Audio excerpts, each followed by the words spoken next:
안녕하세요. 최현주입니다. 오늘 이상심리와 정신병리, 편집성 성격에 대해서 살펴보도록 하겠습니다. 저희 그 낸시 맥 윌리엄스의 책 이제 8가지 종류 성격 유형에 대해서 한 주차씩 살펴보고 있고요. 지난주까지 정신병질적 성격, 자기애적 성격, 분열성 성격 살펴봤습니다. 오늘은 4번째 시간 편집성 성격입니다. 선생님들은 이제 편집성 성격, 또 편집증 이러한 이제 단어들 들으시면 어떤 이미지가 먼저 떠오르시나요? 여기 보시면은 영어로 우리 패러노이아라고 얘기하는데 뭐 패닉, 어그레션, 앵거, 서스피션, 임펄스, 피어와 같은 단어들이 나열이 되어 있습니다. 패러노이아라고 하는 것은 이제 그리스어에서 유래를 한 단어예요. 앞에 페러라고 하는 것은 비사이드라는 뜻이고 노이스는 이제 마음, 마인드라는 뜻입니다. 결국 마음의 이제 바깥에 있는 것이다. 그러니까 마음이 온전히 그 안에 들어가 있질 않고 밖으로 나와 있는 것이다. 라고 하는 의미에서 패러노이아라고 하는 단어가 만들어졌고 이것이 편집증 패러노이드로 이제 이름을 붙이게 된 것인데요. 이 당시에는 뭔가 제정신이 아니고 약간 정신병이 있는 것 자체를 뜻하는 단어로 사용이 됐던 것으로 생각을 하시면 될 것 같아요. 그런데 지금은 정신병이 이제 상당히 다양한 종류로 이제 분화가 되었잖아요. 그래서 그 중에서도 어떤 심각한 걱정이나 두려움에 휩싸여서 내가 피해를 받을지도 몰라 라고 하는 병리적인 의심을 고집하는 이상 심리학적인 상태를 뜻하게 되었습니다. 그래서 여기 suspicion, 의심하는 거죠. 의심을 하다 보면 이제 화가 납니다. 왜 나한테 이런 일이 라고 하면서 부당한 이런 상황에 처하게 된 이제 자신의 상황에 대해서 이제 환경 때문에 혹은 다른 사람 때문이라고 생각을 하기 때문에 화가 나게 되고요. 또 본인이 이런 상황에 처했다는 것 때문에 굉장히 공포에 사로잡히게 됩니다. 그러면서 이분들의 또 행동 특징 중에 하나가 그것을 행동으로 공격적인 어떤 상대방에게 이제 내가 이렇게 당한 만큼 당신도 당해야 한다라고 하는 강력한 행동화가 일어난다라고 하는 것이 있겠죠. 여기 이제 충동성이 개입되기 때문이라고 생각을 해볼 수가 있겠습니다. 정신 역동적 측면에서 편집성 성격 조직의 본질을 살펴본다면 이런 것이에요. 자기 내부에 있는 것을 마치 외부에 있는 것처럼 경험한다. 무슨 뜻이냐? 자기 내부에 이거는 내 생각이야. 또는 이것은 내 감정이야. 라고 우리가 수용하기에 불편한 것들이 있을 수 있어요. 근데 그것을 나는 안 그래. 내가 아니라 그건 밖에 있는 거야. 라고 던진다는 거죠. 투사한다라고 하는 것입니다. 근데 그 투사하기 전에 부인하는 과정이 먼저 이루어지는 거예요. 내적으로는. 그 부인한 속성들은 외부의 위협이다라고 자각을 하는 이러한 것이 편집성 성격 조직의 어떤 정신 역동적인 관점에서의 본질이다. 이렇게 볼 수가 있습니다. 투사 과정에서 이제 과대망상적인 자기 감각이라고 하는 것은 수반이 될 수도 있고 수반되지 않을 수도 있다. 이게 아주 필수적인 사항은 아니지만 핵심은 여기 투사, 부인과 투사 두 가지라고 생각을 하시면 될 것 같아요. 일반적으로 우리 그 MMPI에서 임상척도 있잖아요. 그러면은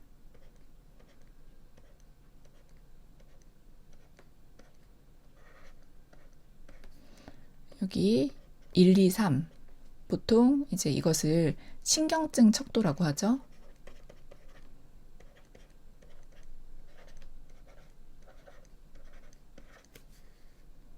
한편 뒤쪽에 있는 이 6, 7, 8, 9 이것을 우리가 정신병 척도다 이렇게 얘기를 합니다. 그 중에서도 이 패러노이드와 관련된 거는 몇 번이죠? 네, 6번 척도죠. 6번 척도가 좀 높게 떴다. 이것이 포함이 되어 있다라고 하면 약간은 이제 심각한 수준의 어떤 현실 왜곡이 있을 것이다라고 좀 사람들이 받아들이는 경향이 있다라고 하는 것이에요. 하지만 편집성 성격이라고 하는 것이 반드시 이 MMPI에서 6번이 높게 뜨면서 어떤 정신병적인 속성을 보이는 것만은 아닙니다. 이분들도 다양한 스펙트럼 상의 존재를 하고, 그것은 무슨 뜻이냐? 건강하게 일상생활을 잘 살아가시면서 기능을 잘 하시면서 다만 성격 조직이 편집증적으로 만들어진 사람이 있을 수 있다는 것이에요. 그래서 자아 강도랄지 정체성을 통합하는 정도, 현실 검증력, 대상관계 수준에서 상당히 다양한 사람들이 존재할 수 있다. 정상 수준에서 이런 어떤 편집성적인 성격 구조를 가진 사람들은 아마도 정치적인 신념을 위해 적극적으로 행동하는 투사의 모습으로 나타날 수 있을 것 같고요. 이것이 이제 MMPI 6번도 뜨고 하면서 정신병적인 수준으로 간다고 하면, 그때에는 현실 검증에 실패를 해서 피해망상적으로 공격적 행동을 보이는 사람으로 나타날 수 있겠습니다. 우리가 보통 이제 편집성 성격 구조에 대해서 맨 처음 접하게 되는 사례는 편집성 성격 장애를 배우면서 이제 알게 되는 것인데요. 아마도 이미 내용을 잘 알고 계시는 선생님들도 계시겠지만 약간 생소하게 느껴지실 수도 있을 것 같아서 사례를 조금 준비를 해봤습니다. 권성만 교수님 인간관계 심리학에 있는 내용 중에 하나고요. 이제 이런 식인 거예요. 30대 중반의 연구원인 CC인데요. 이분은 대학 졸업 후에 대기업에 입사를 했습니다. 그런데 입사 후에 직장 상사나 동료들과 싸우는 일이 많아서 6개월 만에 퇴사를 했다는 거예요. 그런데 이 사람은 항상 뭔가 부당하다, 내가 대우를 제대로 못 받고 있다라고 하는 부분에 이슈를 제기를 합니다. 이러한 식으로 30대 중반까지 직장을 자주 옮기는 일이 나타났고, 현재는 중소기업의 한 연구원으로 근무를 하고 있는 것이죠. 이분은 이제 이런 식인 거예요. 자기가 뭔가 이제 연구를 했는데 그 연구에 대해서 상급 연구원이 비판을 합니다. 비판이 있을 수 있죠. 그런데 이것을 이 CC는 굉장히 개인적인 공격으로 받아들이는 거예요. 그러다 보니 이것에 대해서 앙심을 품고, 그리고 이 상급 연구원이 뭔가 발표를 할 때 자기가 이제 복수를 하는 거죠. 그것에 대해서 신랄한 약점을 들추고 사람들 앞에 이제 망신을 주는 방식으로 행동을 합니다. 이렇게 뭐 상급 연구원뿐 아니라 이제 다른 직장 동료, 상사, 후배들과도 관계 맺음을 하다 보니 자꾸만 이제 적이 생기게 되고, 동료들 사이에서 공공연하게 따돌림도 당하는 이런 상황이 발생을 하고요.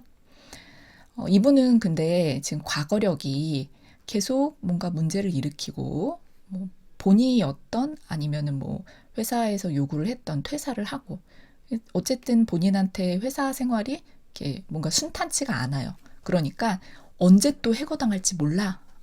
그렇기 때문에 그때를 위해서 내가 나를 보호해야 돼 라고 하는 자기 방어 기제가 굉장히 발달을 하게 돼요.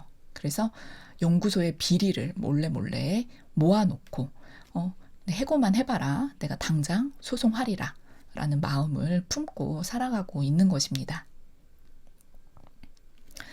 또 자꾸만 동료 연구원들이 의심이 돼요. 어떤 의심이 되느냐?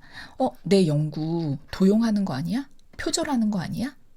그래서 이것이 절대 외부로 유출되지 않게 하기 위해서 USB에 담아서 직접 가지고 다니는 이런 수고를 또 하고 있고요. 직장 안에서만 이렇게 자꾸 분란이 일어나는가 하면 그렇지 않고, 그냥 길에서 만나는 이제 사소한 여러 가지, 택시 탔을 때, 뭐 음식점 갔을 때, 뭘 사러 갔을 때에도 부당하다, 이 사람들이 나를 속여 먹으려고 한다, 바가지를 씌우려고 한다 라고 하면서 다투는 일도 많고 소송을 제기하기도 한다, 이렇게 이야기를 합니다. 이런 것들이 편집성 성격 장애의 약간 그 전형적인 모습이라고 생각하시면 될 것 같아요. 이어서 두 가지 사례 더 살펴보려고 하는데요. 편집성 성격장애 중에서 이제 피해망상이 있는 사람들과 소송을 주로 많이 하는 사람들, 이렇게 또 나누어 볼 수가 있습니다. 우선 피해망상형부터 살펴볼게요. 이분은 46세의 전직 대학 교수예요. 성별은 남성입니다. 부인이랑 이제 연로하신 부모님이 끌고 오신 거예요. 이분을 정신과로. 이분의 이제 살아온 인생을 들어보니 나이보다 약간은 늦게 대학 교수로 임용이 되었고, 얼마 전까지 모 대학의 조교수로 근무를 하고 있었는데 3개월 전에 사표를 냈다라고 합니다. 본인은 이제 내가 부모나 아내에 의해서 오기는 했지만 나는 정신병자가 아니다라고 주장을 해요. 이거 뭐죠? 지금 병식이 없는 거죠. 자기가 이상하다는 것을 전혀 인정하지 않고 있다. 그래서 자신의 병에 대해 약간 자아 동질적인 상태에 지금 있다. 이렇게 볼 수 있겠습니다. 학교 생활하면서 이제 여러 가지 고민이 있었는데 그 고민의 내용은 무엇이냐? 학교 안에 나를 모함하는 집단이 있다. 그리고 고의적으로 내가 하지도 않은 일을 날조해서 윗사람이겠죠. 학장이라든지 이런 사람들한테 일러 바치고 있다. 그리고 강의 시간, 우리 이제 시간표 짤 때 교수님들끼리 서로 의논을 하는데 나한테만 뭔가 불리하게 한다, 부당하게 한다. 그래서 막 흥분해가지고 교학처에 가서 막 싸우기도 하고요. 그러면서 학교에 이제 친한 사람이 없어요. 다른 사람들을 믿지 못하기 때문에 아마 그런 것이겠죠. 접촉을 피하면서 강의할 때만 이제 나가서 강의를 하고 그 이외에는 자기 방에 틀어박혀서 다른 사람들과 어떤 상호작용을 하지 않는 이런 모습을 보입니다. 이분이 분개를 하게 됐었던 몇 가지 사건들이 조금 자세하게 나와 있어요. 예를 들어서 학생들이 내 과목을 듣고 싶어서 오는데 이걸 방해해서 내가 학생들로부터 외면당하고 있다. 그러니까 본인이 충분히 학생들한테 강의를 잘하고 있고 학생들 뭐 잘 지도하고 있고 그럴 수 있는 능력이 있는 사람이지만 외부의 어떤 방해 공작으로 인해 학생들과 나의 관계가 잘 맺어지지 않는다. 이렇게 주장을 하는 것이고요. 또 뭐 나쁜 놈들이 나를 빨갱이로 몰아서 데모하는 학생들과 연결시키려고 한다. 그래서 자기가 고의로 피해를 받고 있다고 주장을 합니다. 그리고 이런 내용을 알아달라라고 하면서 진정서를 써서 총장님께도 보내고 교육부 관계자에게도 보내고 이렇다는 거예요. 이런 학교 생활 중에 3개월 전에 사표를 냈다고 했잖아요. 무슨 일이 있었는가? 결정적인 촉발 사건이 있었습니다. 학과 야유회가 있었어요. 그런데 이제 사람들이랑 어울리는 것을 꺼려 하니까 뭐 야유회에 뭐 엄청 가고 싶지는 않았겠지만 혹시 내가 없는 사이 어떤 모함이 있지는 않을까. 그래서 마지못해 참석을 했습니다. 그런데 야유회에서 이제 자기 사진 찍힌 모습을 보니까 자기가 하품하는 사진이 있었던 거예요. 그러면서 이것은 나를 모욕하고 망신시키기 위해서 일부러 찍은 것이다 라고 주장을 하고 상당히 흥분하고 분노하는 모습을 보였다고 합니다. 사진을 갈게갈게 찍고 이런 모습을 보이더니 이제 급기야는 사표를 내고 집으로 와버렸다라고 하는 것이죠. 사표 내고 이제 집에 머무르면서도 계속해서 가족들에게 이제 이와 비슷한 불평, 불만 같은 것들을 이제 내보였었던 것이에요. 그리고 아무 말 없이 집을 나가곤 했다. 가족들이랑 있는 것이 불편하니까 아마 나갔던 것으로 예측을 해볼 수 있고요. 또 이제 어떤 생각까지 하느냐? 첩보원이 나를 미행한다. 그러면서 자꾸 밖을 막 이렇게 들여다보는 거예요. 지금 내가 미행 당하나 안 당하나 관찰을 자꾸 하고 또 우리 아내가 바람을 피는 것 같다. 그리고 이 외도하는 이 남자에게 자기에 대한 정보, 자기를 좀 뭔가 안 좋게 이야기하는 정보겠죠. 자기에게 불리한 정보를 이 첩보원이랑 아내랑 이 남자랑 지금 한 통속인 거예요. 이 사람 생각으로는 그 사람들한테 제공하고 있다. 이렇게 주장을 했다고 합니다. 그래서 왜 가족들이 이분을 정신과로 데리고 왔는지 참 마지막에서 이해가 이제 좀 되는 대목이고요. 전반적으로 어떠한 그 사실들을 전부 이제 자기를 음해하려는, 자기에게 어떤 피해를 주려는 의도에 의해서 일어난 것들이라고 해석하는 그런 일관된 모습을 보여주고 있습니다. 강의 시간표가 부당할 수도 있고요. 학생들이 이제 자기를 외면하고 있을 수도 있어요.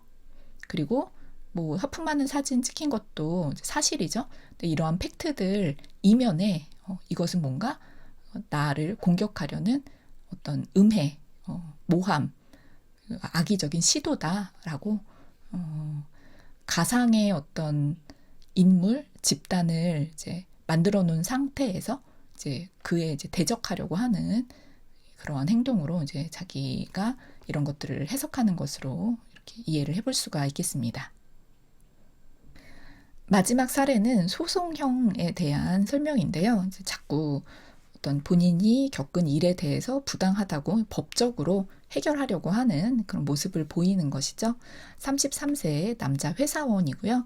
이분이 그 오른쪽 갈비뼈 아래가 자꾸 이제 아픈 지가 수개월이 되었던 것이에요. 그리고 이로 인해서 회사를 가는 것이 힘들게 느껴집니다. 그래서 회사로부터 어떤 정식의 병가를 내기 위해서 진단서를 받으러 다녀요.